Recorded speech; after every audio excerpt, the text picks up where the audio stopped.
بەلێل دۆر vêmijarek ku vegerandina ya Partî Demokratê Kurdistan bû bajarê Kerkûkê me mêhvanek heye Arî Hersîn kadrê pêşkeftî yê partî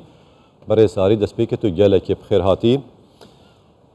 Vegerandina partî û ya baragayê partî rêgiriya wê ji aliyê grupeka Hejda Şeibî ramana wê çi detine ve ku piştî demekî de ku ev vegerandina partî ku beşek bû جه کارنامه حکومت محمد شیع سودانی و پرازمندی حکومت فدرال جی افریگری کردنه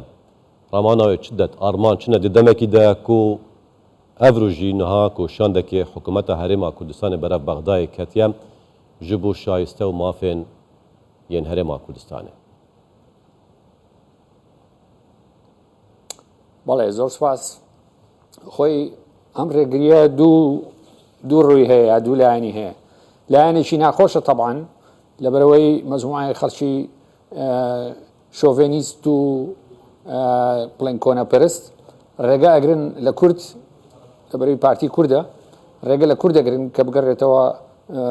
بوكركوك أما بششتي بلان بششتري أما ما تحكي زور جوريه بو بارتي معناه أويت شوفينيستكاني عرب يا شوفينيستكاني هر كما يتشي تربيه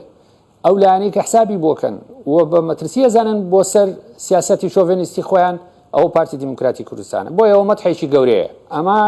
یەک بۆچی ئەمە جێبەجێ ناکەن کە بڕیاری سەرۆک وەزیرانە بۆ ڕێگری ئەگرن بۆ ڕێگریەکەن لە هاتنەوەی یا بڵێن لەکردنەوەی بارگەکانی پارتی لە کەرکووک ئەمە پرسیارێکە ئەبێ ئاڕاستەی بەڕێز سەرۆک وەزیرانی عێراق بکرێ ئەوە ئینسان ئەنجا بەڕاستی یعنی لە خۆی پرسێ ئایا سەرۆک وەزیرانی عێراق ئیجازەی ئەوەی هەیە کە تەمەتوع بکە بەو دەسەڵاتانەی کە قانون بۆی داناون یاخود نا لە پشتەوە یا لە ژێرخانی حکوومەتی عێراقا هێزی تر هەن کە ئەوان تا حکومی پێواکەن و ئەم پۆستە یعنی پۆستی سەرۆک وەزیران و طبعا هەموو ئەوانەی تر بەس فۆرمالیتیان یعنی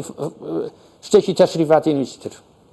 باشه ازش خاله دوی دست به کمیت آماجه پیدا نکه که هنده کیزی دیتر تیم که اداره دانا یا و دولت عراق دیکن برپرس تفکر اسلامی یا کردستان کرکوک حسین شیخانی اویجی دی داخلانی که دابو کردستان 24 دابو گوتی حکومت که سیبر هیم رکفتن چندی رکفتن حکومت حریم کردستان گل بغداد امضا کرینه همی التزامات خو جبهه کی نجبو بوجه و موجه تنها جی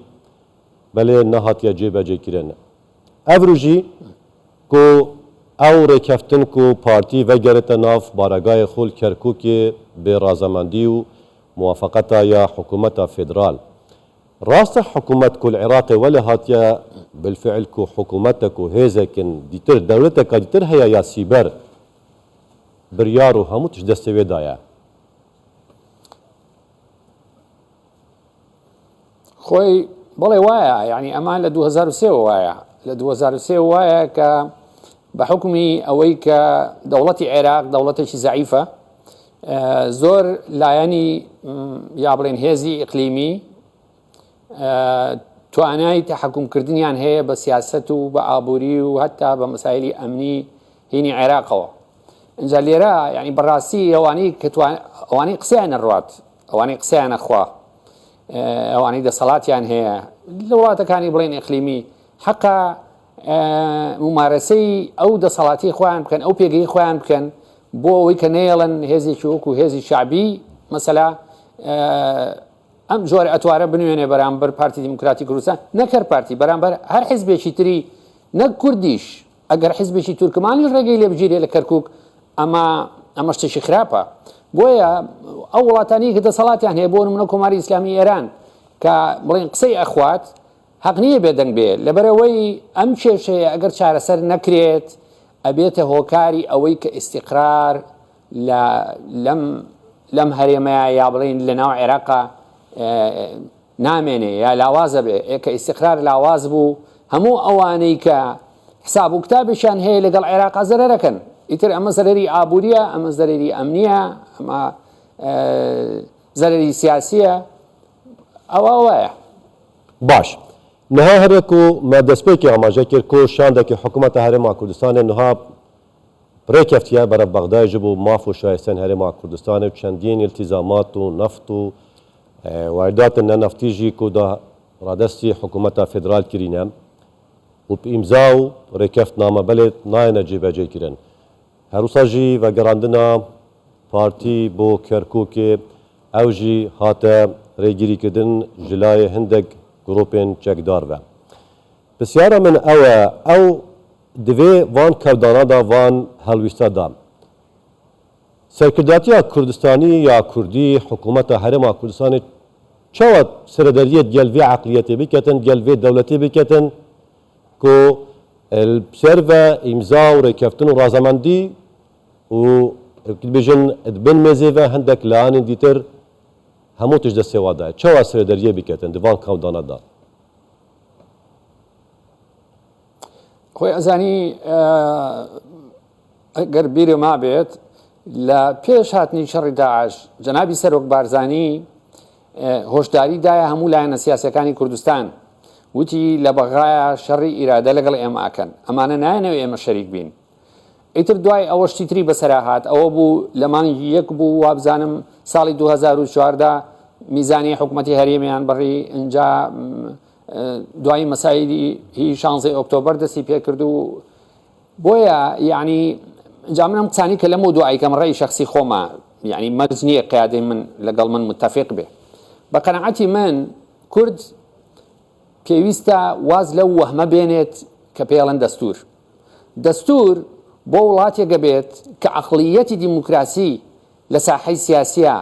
و لەناو یەک بێشی بیرکردنەوەی خەڵکە ئەگەر نەڵێم یەک بێشی زۆرینەی خەڵک وجودی هەبێ بەڵام ئەوانەی کە لە بەغدان جلەکانیان گۆڕیوە بەڵام عەقڵیەتەکە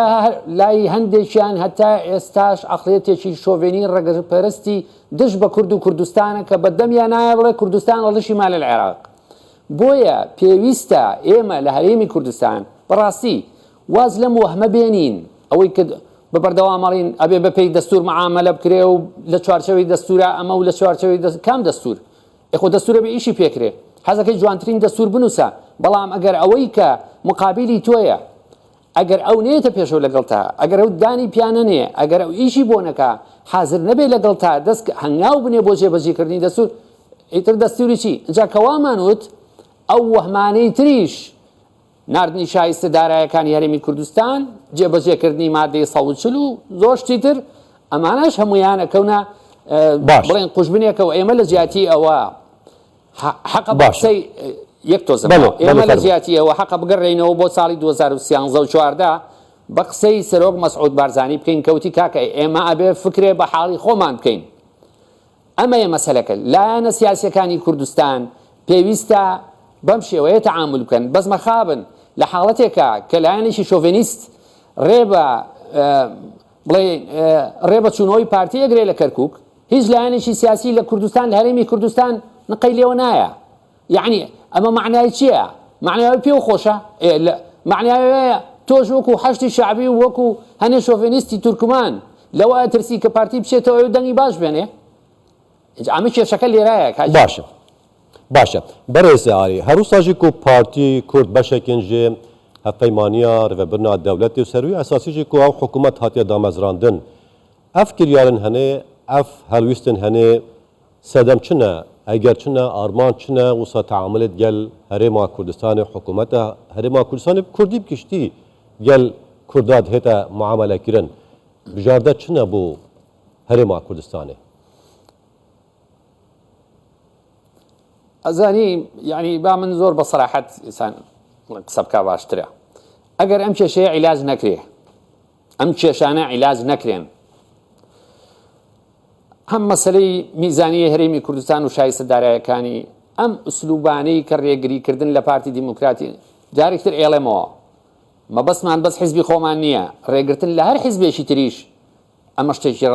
زۆر ناڕاستە و ئەمە سیاسەتی پێکەوە ژیان نییە ئەگەر ئەمانە عیلاج نەکرێت معنای ئەوەیە لە چوارچێوەی دەوڵەتی عێراقا شتێک بە ناوی حکوومەت وجودی نییە بە شێوەیەکی تەشریفاتی هەیە بەڵام لە پشتی ئەوەوە لە ژێرزەمینی عێراقا لایەن یا لایەنەکانی تر حکومەکەن ئەجا بۆیە ئینسان بیرەکاتەوەڵە کەواتە ئەجاگەرمە بەس ئەوە بێت هیچ پێویست ناکە ئینسان تەعامل لەگە سەرۆک وەزیران بکێ مادام ئەوانە دەسەڵاتیان زیاترێ لەوانەیە باشتر بە ئینسان تەعامل لەگەڵەوەم بکە بەڵام ئەبێت سەرۆک وەزیرانی عێراق بەڕێز سوودانی ئەبێ خۆی ساخکاتەوە ئایا سەرۆک وەزیرانی عێراقا یا سەرۆک وەزیرانی عێراق نییە ئەمە یەک دوو ئەو قسەی پێشم دووبارەکەمەوە پێویستە لە هەرێمی کوردستان ئێمەی لایەنە سیاسیەکان بە یەکەوە حساب و کتابی خۆمان لەگەڵ ئەم شۆڤینیانە ڕاستکەینەوە یعنی هەتاکەی تۆ بەم شێوەی ئەڕۆیت و ئەم ساڵ هیوا بە ساڵێکی تر و ساڵێکی تر بە 10 ساڵی تر و دەیتر بەبیست جاوت چۆنە بێ بەڵێ ئاری هەرسین کادرێ پێشکەفتیە پارتی زۆر سپاس بۆ ئامادەبوونا جەنابەتە